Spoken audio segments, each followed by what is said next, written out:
Nouvelle édition sur l'ORTB. Bonsoir à tous. Voici les titres de ce 20h. Dans l'actualité ce soir, c'est une réalité dans l'administration publique béninoise. Des e-services sont lancés. La dématérialisation est effective. C'est d'ailleurs une priorité pour l'exécutif. Quel bilan fait-on de cette innovation? La réponse dans ce 20h. Puis le recrutement de 15 auditeurs annoncés en Conseil des ministres, c'est au profit de l'Inspection générale des finances au titre de l'année 2023 au Bénin. Avec ce recrutement, ce corps de contrôle sera renforcé. Vous entendrez à ce propos l'inspecteur général des finances. Et puis, 121 000 candidats vont à l'assaut du brevet d'études du premier cycle, session de juin 2023 au Bénin, à la direction des examens et concours à Porto Novo. Tout est fin prêt pour le démarrage de la phase écrite prévue à partir du 12 juin prochain. Voici les titres. Bienvenue dans cette édition. Si vous nous rejoignez, la phase écrite du brevet d'études du premier cycle démarre le 12 juin prochain au Bénin à la direction des examens et concours à Porto Novo. Tout est fin prêt. Le ministre en charge de l'enseignement secondaire, Yves Kouaro-Chabi, a effectué une visite pour s'imprégner du niveau des préparatifs de cet examen. Une innovation est à noter. Un nouveau dispositif informatique est à l'effet d'accélérer la délivrance des relevés de notes du BEPC une semaine plus tard après la proclamation définitive des résultats. Firmin Bassaro nous en parle dans ce sujet. Je peux me réjouir de ce que, au terme des constats faits par M. le ministre, il a pu nous féliciter du bon déroulement de notre chronogramme. Et au jour d'aujourd'hui, je peux rassurer également la population que tout est fin prêt parce que nous tenons notre agenda et nous sommes suffisamment prêts pour un bon déroulement de la session 2023. Le matériel lourd est déjà acheminé dans tous les départements et pour ce qui est du matériel sensible, tout est déjà réalisé, conditionné, mis en cantine. Et il ne reste que le dispatching qui va démarrer incessamment. Et lorsque cette phase-là est activée, c'est que définitivement le BPC est mis en place. Il ne reste qu'à attendre les candidats le jour du déroulement dans les salles.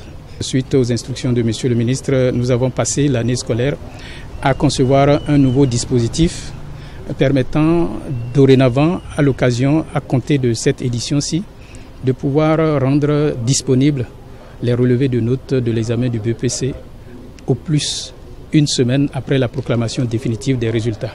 Et c'est un process qui a été conçu informatiquement et qui va permettre à compter de cette année à chaque candidat de pouvoir simplement se référer à son centre, à son établissement pour pouvoir en un clic de formalité rentrer en possession de son relevé de notes. Sur autorisation de M. le ministre, je leur porte l'information que c'est le dernier format de BEPC baptisé transitoire qu'ils vont composer.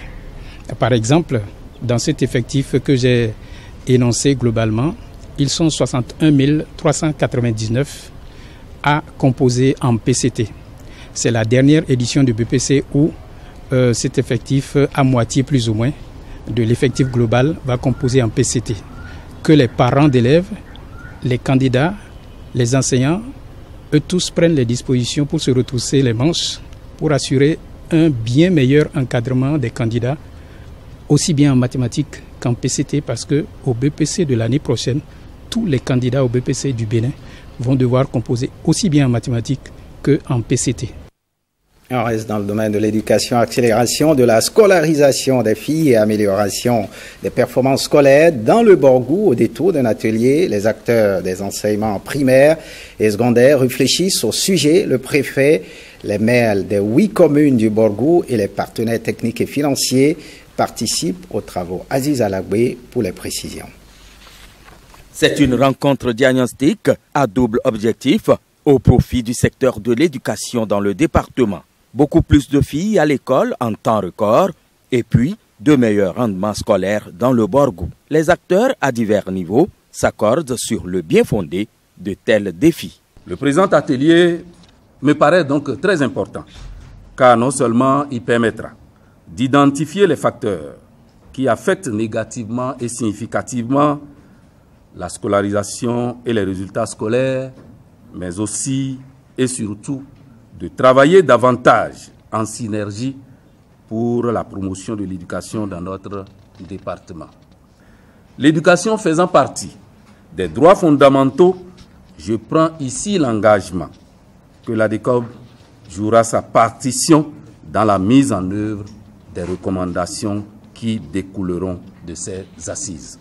À l'aide des taux de fréquentation des écoles par les filles et les performances annuelles des établissements, les acteurs passent au scanner le cliché scolaire des communes. De cet exercice, des solutions appropriées en sortiront. Les défis sont de taille et des efforts restent à fournir pour améliorer les indicateurs et assurer un développement inclusif et durable avec la participation effective des filles et femmes, toutes choses nécessaires pour réaliser une meilleure performance de notre pays.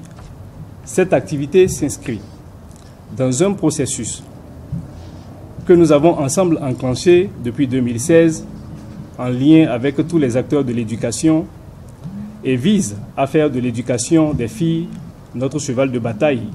C'est le lieu de louer les efforts du gouvernement de son Excellence le Président Patrice Talon pour la prise en compte de l'éducation des enfants au chapitre de ses priorités.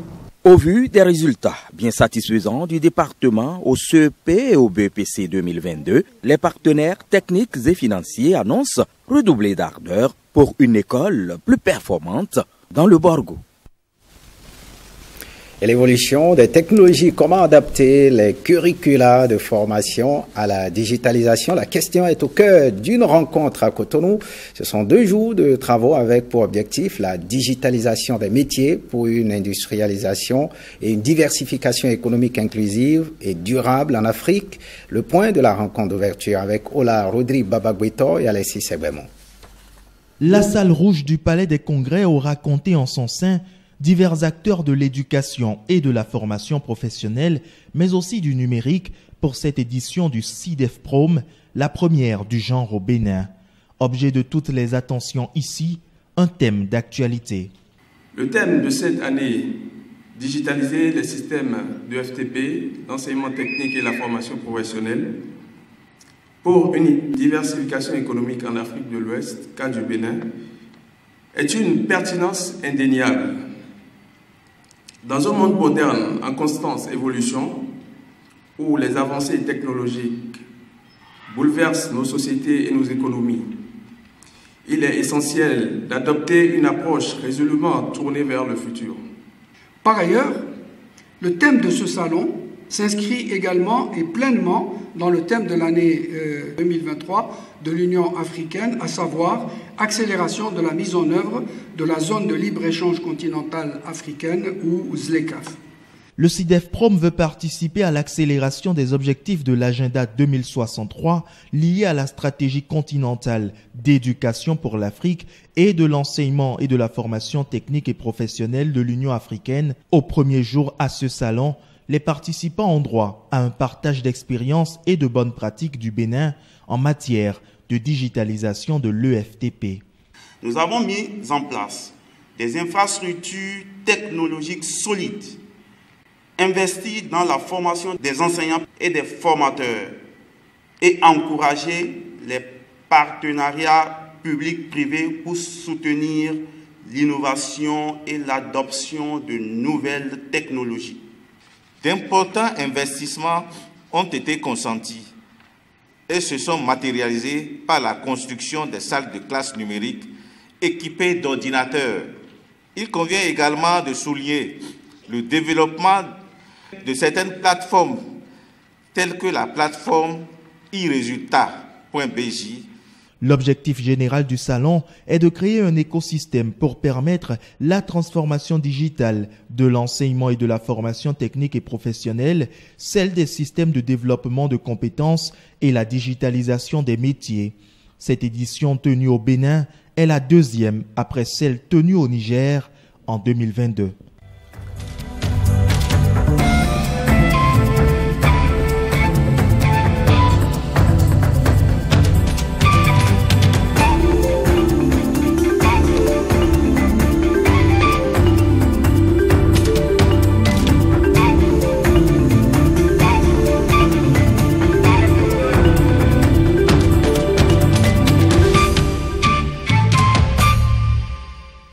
Autre actualité ce soir avec ce magazine qui suit et qui met en lumière le PAG2, déjà 2 ans que le PAG2 est en cours d'exécution. Quel bilan peut-on faire à travers un documentaire que vous suivrez sur notre chaîne ce soir après le journal?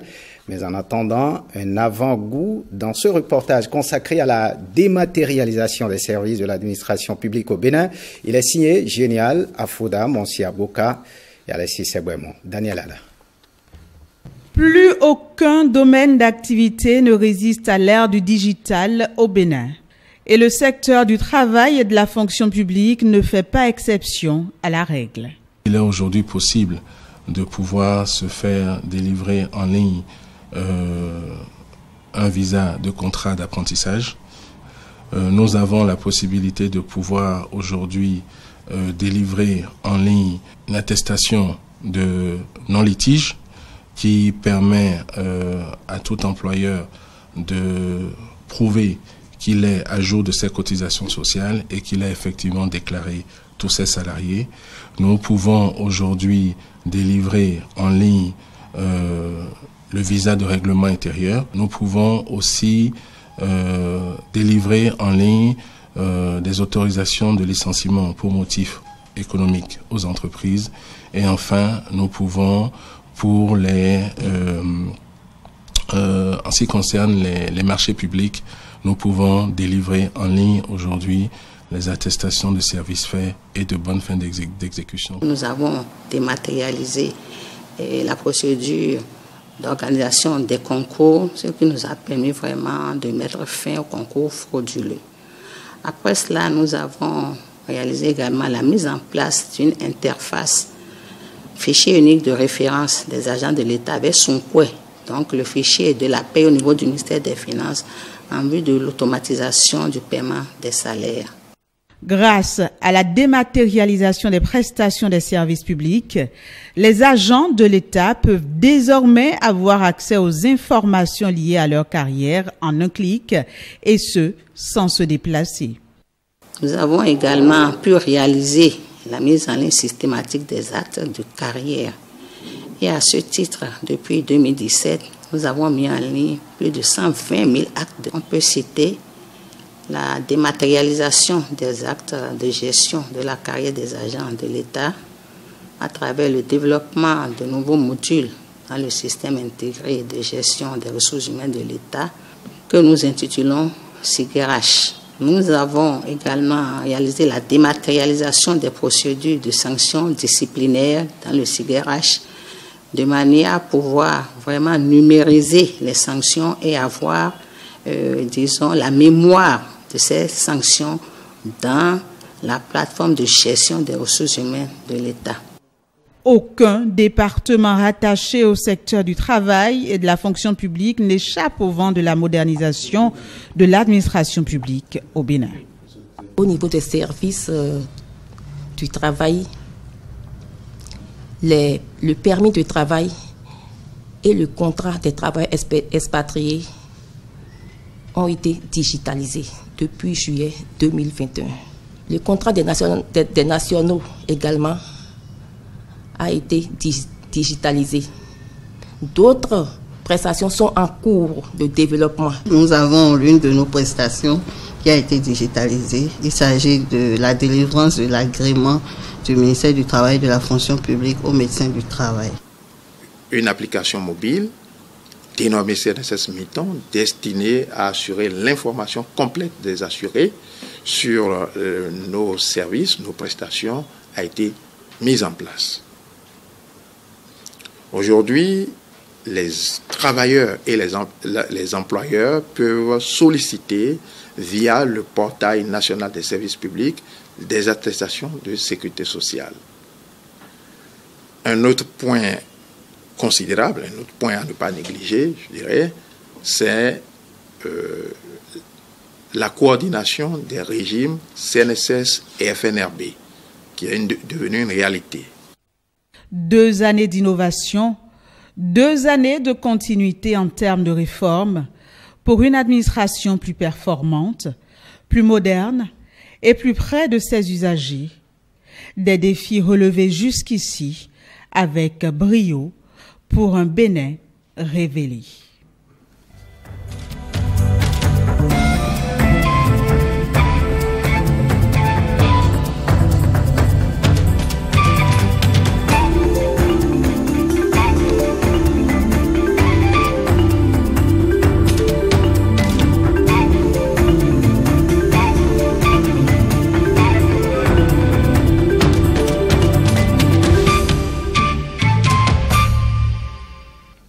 Eh bien, l'intégralité de ce magazine qui met en lumière le PAG2 est à suivre plus tard dans nos programmes et non ce soir précédemment annoncé.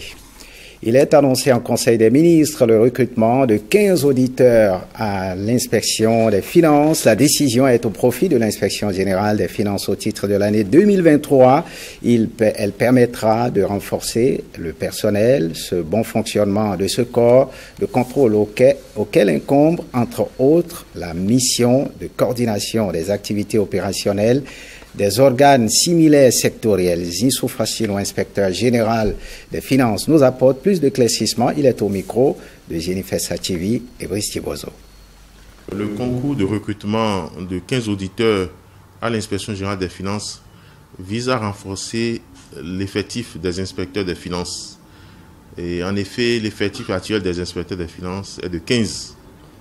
Or, nous couvrons toutes les institutions de l'État qui ne sont pas exclues par les dispositions constitutionnelles et législatives de notre contrôle en matière d'audit et de contrôle, d'évaluation et d'études, conseils en matière économique et financière. Depuis le 29 août 2018, l'inspection générale des finances est chargée de coordonner les activités de toutes les inspections au niveau des ministères. Pour tout cela, il faut beaucoup de personnes. Mais vous avez vu, l'État a créé beaucoup de structures, l'État a fait beaucoup d'investissements. Il faut s'assurer que tout se passe comme il le faut. Donc, le besoin est de plus en plus croissant. Donc, les effectifs que nous avons aujourd'hui ne nous permettent pas de tout couvrir à la fois. Nous sommes obligés de renforcer les effectifs, notamment par nos aînés qui ont travaillé, qui sont déjà à la retraite, qui nous appuient, et d'autres cadres d'administration qui ont des compétences, des valeurs et qui travaillent avec nous pour pouvoir couvrir l'ensemble des demandes. Parce que nous avons de plus en plus, compte tenu de nos prestations, de la qualité de ce que nous faisons, des sollicitations. Avant recrutement en tant qu'auditeur, quand vous passez le concours, c'est en 2 phases. Il y a une première phase que vous allez beaucoup écrire, et puis il y a une deuxième phase qui va se solder par un entretien, une évaluation psychologique. Et après cela, maintenant, il y a une autre dernière phase qui constitue l'enquête de moralité. Parce que dans les statuts des inspecteurs de finances, il faut avoir une bonne moralité et des aptitudes physiques. Donc, il y a une enquête de moralité qui est très déterminante. Si l'enquête révèle que vous avez une moralité douteuse, votre processus de recrutement est arrêté immédiatement. Les inspecteurs des finances sont des cadres de conception. Ça veut dire que vous avez au moins un niveau Bac plus 5. Notamment dans des formations qui sont en relation avec l'audit, avec la comptabilité et l'économie, parfois avec l'informatique et autres. Ça dépendra des critères compte tenu des besoins qui seront définis dans un arrêté interministériel qui sera pris à la fois par le ministre de l'économie et des finances, le ministre d'État et le ministre de la fonction, du travail et de la fonction publique qui vont définir effectivement les critères.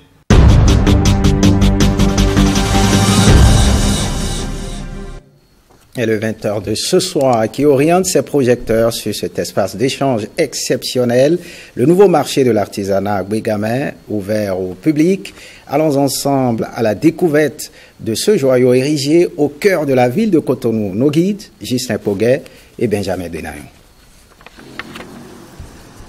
Une route nouvellement construite, une bande de granit concassé, parsemée de bancs publics, des boutiques toutes neuves, des merveilles d'objets d'art en vente, plus de 750 mètres d'exposition d'œuvres d'art, de la couture avec des robes, des chemises et des sacs multicolores en wax, batik et indigo, de la bijouterie ethnique avec des colliers et pendentifs en pièces uniques, faits de matières rares et naturelles, raffia, cori, cuivre, bronze, argent, bois et or, polis et brillants. De l'orfèvrerie avec des statuettes, des pièces ornementales, des bracelets à personnaliser. On a beaucoup de pouvoir, de potentialité. Le Bénin est un pays riche, exceptionnel, dans toutes ces dimensions. Mais j'ai des commandes, j'en ai du Japon, j'en ai de la France là-bas et ici, pas ça. De la tenture avec des tapis, des nappes de table, des œuvres de décoration murale, des symboles du royaume du Dahomey. Ici, l'artiste est à l'œuvre. Ses doigts agiles ont déjà donné vie à des pièces aussi belles qu'impressionnantes les unes que les autres. À côté, des tableaux brillants aux couleurs de la vie quotidienne. Un peu plus loin, cette coiffe et cette paire de sandales, nostalgie d'un temps hélas révolu. Encore plus loin, des masques d'hiver à l'allure sénoufo. Un marché des arts riche et fourni, mis à découvert à son nouvel emplacement. C'est bon, parce qu'on est désormais plus exposé au public qu'avant. Le CPA, c'était une maison clôturée. On est dedans. Il y a des Béninois qui ne savaient pas qu'on existe. On remercie vraiment le gouvernement pour cet effort qui a été fait. Une fois encore, à travers ceci qui a été fait, on voit l'importance que le chef d'État accorde à la culture de notre pays. Donc nous avons de l'espoir. Un nouveau site est découvert avec bonheur. Et là, à côté de la voie, c'est très propre, hein, c'est très bien rangé. Du coup, les regards sont déjà tournés vers les nouvelles infrastructures à construire. Et c'est le président qui décide.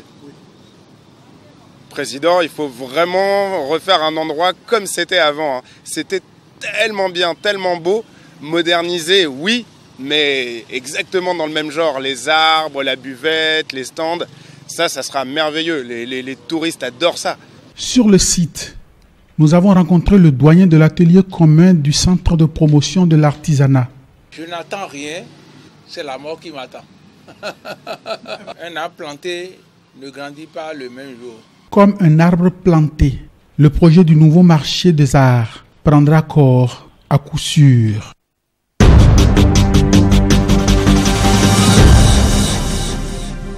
En mode santé, comment améliorer la sécurité alimentaire et contribuer ainsi à la réduction de la malnutrition au Bénin? À cette question, Care Bénin a la solution. Il s'agit du projet Cascade. Le projet Cascade a été officiellement lancé ce vendredi 23 mai. Suivez le compte-rendu de Hadija Touassi, Mathieu Sokenou et Blaise Adanko. Environ 8% des enfants de moins de 5 ans souffraient de malnutrition aiguë en 2021. En réponse à cette situation, le projet Cascade voit le jour. Sa mise en œuvre va contribuer à la réduction de la malnutrition au Bénin et particulièrement dans 5 départements, à savoir la Libori, la Takora, le Borgou, le Koufo, l'Ouémé et le Zou. Depuis 2018, le taux de malnutrition chronique au Bénin est resté au-delà de 30%, ce qui est considéré comme très élevé selon les normes de l'OMS.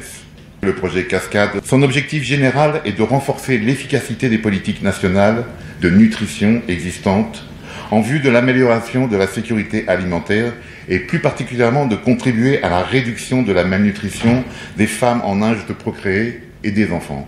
Le projet Cascade vient en complémentarité et en synergie avec ceux suscités en soutenant l'amélioration du pilotage de la nutrition au Bénin et en renforçant l'offre et surtout la demande de produits et services liés à la nutrition. Le projet Cascade vient accompagner le gouvernement dans sa lutte pour l'amélioration de la sécurité alimentaire. Je suis particulièrement heureux d'être témoin du lancement de ce projet Cascade qui, j'en suis persuadé, accompagnera le Bénin vers la mise en œuvre des politiques de nutrition efficaces, bien coordonnées et offrant des services de qualité aux ménages en général et aux femmes et enfants en particulier. Cascade est financé par le Royaume des Pays-Bas à hauteur de 8 millions d'euros, soit plus de 5 milliards de francs CFA. Sa mise en œuvre prend fin en 2026. Voyons à présent cet autre marché, mais à ne pas comparer à celui de l'artisanat à Bégamin. C'est ce marché illégal à promiscuité et susceptible de troubles à l'ordre public. Il a été suspendu par un arrêté préfectoral. L'affaire fait grand bruit dans le département de l'Ouémé et cela a amené la préfète Marie Apotrosou a convié les femmes du dit marché à une rencontre de vérité et d'explication. Firmin Bassao et Brice Sombo nous en parlent dans ce reportage. Une ambiance digne d'un lieu normal d'échanges commerciaux, c'est pourtant un marché illégal qui prend progressivement ses quartiers sur ce site de plus de 4 hectares. Depuis quelques jours, les revendeurs et revendeuses de Dango, Porto Novo, Accro-Misérité et même de Sakete ont commencé par investir ces lieux en y érigeant des hangars de fortune tous azimuts, un marché illégal en pleine extension qui oblige l'autorité préfectorale à prendre des mesures. C'est suspendu pour plusieurs raisons et ces raisons sont déjà évoquées pour des raisons sécuritaires, les raisons de conflits récurrents entre les deux communes, raisons de non-respect des spécificités techniques et les questions de troubles à l'ordre public. Et vous connaissez le contexte dans lequel nous sommes. On ne peut pas faire terreau fertile à l'insécurité. L'arrêté préfectoral demandant la suspension de toute activité commerciale devrait prendre effet ce 25 mai 2023. Le site est destiné à certaines infrastructures socio-communautaires selon les autorités. Vous voyez, c'est un domaine qui était déjà attribué au Comité national olympique et sportif du Bénin. Une autre partie est attribuée à l'unité de dialyse. Vous voyez, c'est des écueils qu'il faut lever. Donc, c'est pourquoi nous avons parlé de suspension. Je voudrais aussi rassurer les femmes du marché que j'ai reçues aujourd'hui pour dire que le gouvernement tient beaucoup à l'épanouissement de la femme. Accusée de légaliser implicitement l'occupation en y percevant des taxes, la mairie d'Accro-Misérité nie toute implication. L'autorité préfectorale avertit qu'en cas de résistance, la force publique sera sollicitée pour rétablir l'ordre.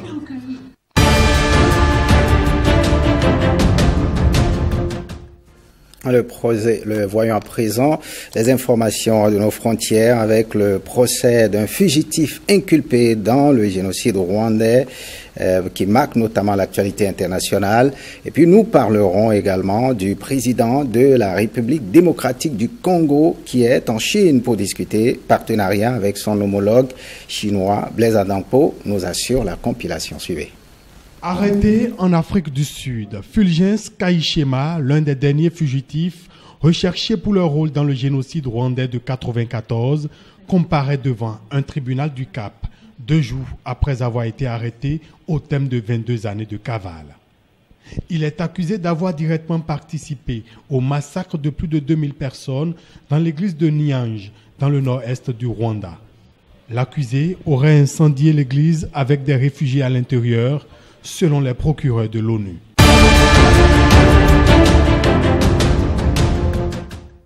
Alors que l'Union africaine célèbre son 60e anniversaire, Moussa Faki Mahamat, ancien Premier ministre tchadien et président de la Commission de l'Union africaine, demande aux États membres africains de résister à toutes les formes d'instrumentalisation dans ce qu'il appelle une lutte hégémonique entre les grandes puissances qui se déroule à l'échelle internationale. Azali Assoumani, actuel président de l'Union africaine, a abordé, lui, le conflit au Soudan. Le contexte international d'affrontement des intérêts géopolitiques divergents, la volonté des uns et des autres menace de transformer l'Afrique en terrain de bataille géostratégique, recréant de ces faits une nouvelle version de la guerre froide, fort préjudiciable à l'efficacité du multilatéralisme dont dépend la paix et la sécurité mondiale. Nous devons convaincre nos frères du Soudan de privilégier le dialogue pour que cesse la guerre qui sévit dans ce pays depuis quelques semaines maintenant et qui ne fera que fragiliser davantage ce grand pays frère.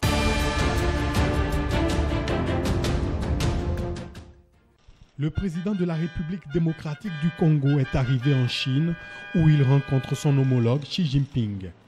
Officiellement, il s'agit de redynamiser les échanges entre les deux pays, mais en réalité, Félix Tshisekedi souhaite renégocier les termes du contrat du siècle. Un contrat minier conclu en 2008 sous Joseph Kabila qui, selon un rapport récent de l'Inspection générale des finances de la RDC, s'est avéré très déséquilibré pour Kinshasa.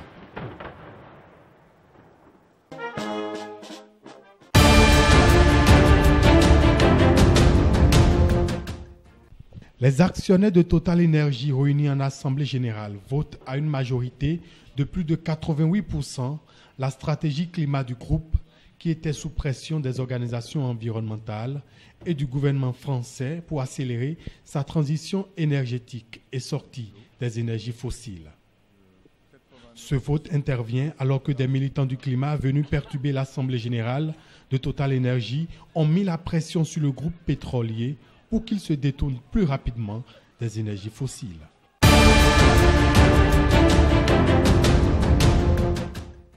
Et ce journal se refait. Merci de l'avoir suivi. Rodri Babagbetor revient à 23h30 pour l'édition de nuit. Bonne suite des programmes sur l'ORTB et bon week-end à tous.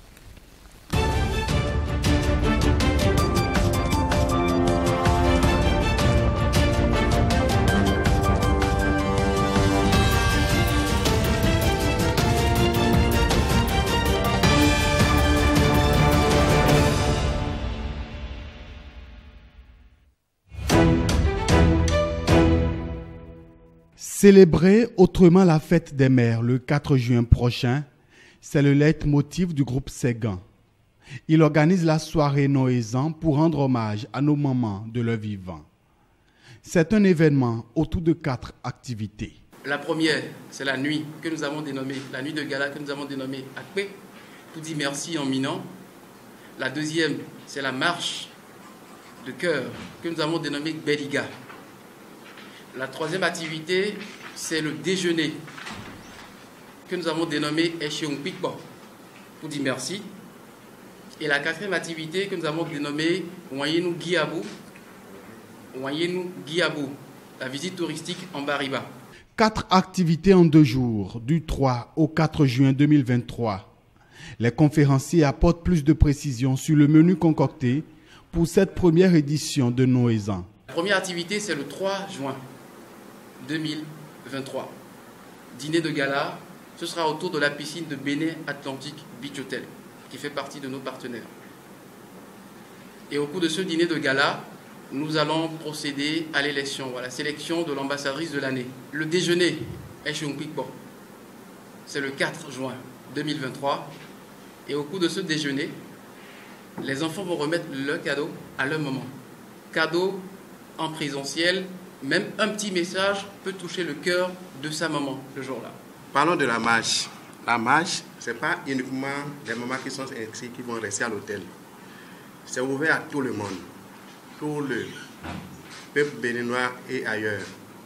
C'est juste marcher pour dire merci à nos mamans, avec tout ce qu'ils nous ont fait.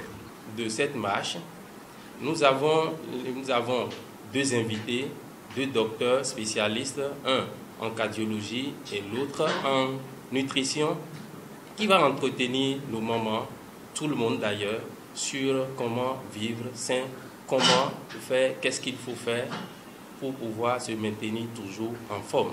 Mais comment participer à Noëzan? Réponse du comité d'organisation. On peut aller inscrire sa maman en ligne, ou la maman même, elle peut s'inscrire elle-même en ligne. Ce n'est pas seulement nos mamans. Il y a une personne qui vous est chère, parce que vous allez voir, il y en a qui n'ont pas leur maman en vie, mais qui ont des personnes, des femmes âgées, qui leur est chère. Ils peuvent inscrire celles-là également. On a également les numéros 95 17 61 61. Par ce numéro, on peut encore inscrire sa maman. Noëzan, c'est aussi la présence de plusieurs artistes. Ils vont, à l'image d'Anis Pépé, célébrer nos mamans entre le 3 et le 4 juin 2023. Mais vous me voyez porter cela, c'est parce que je porte une attention à l'endroit de nos mamans. Ce que je vous invite à adopter comme vie, hein, et vous verrez les merveilles qui jaillissent après. Anoïnae,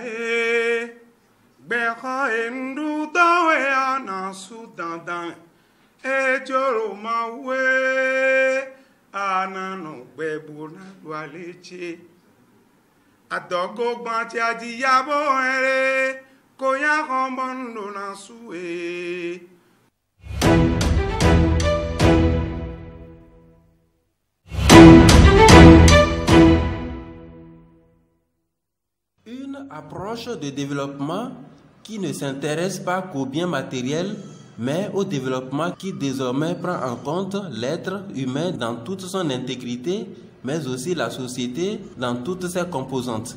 C'est du moins ce que propose le Cercle international pour la promotion de la création CIPCRE, une ONG d'obédience chrétienne et de droit camerounais née dans les années 90 à Bafoussam au Cameroun.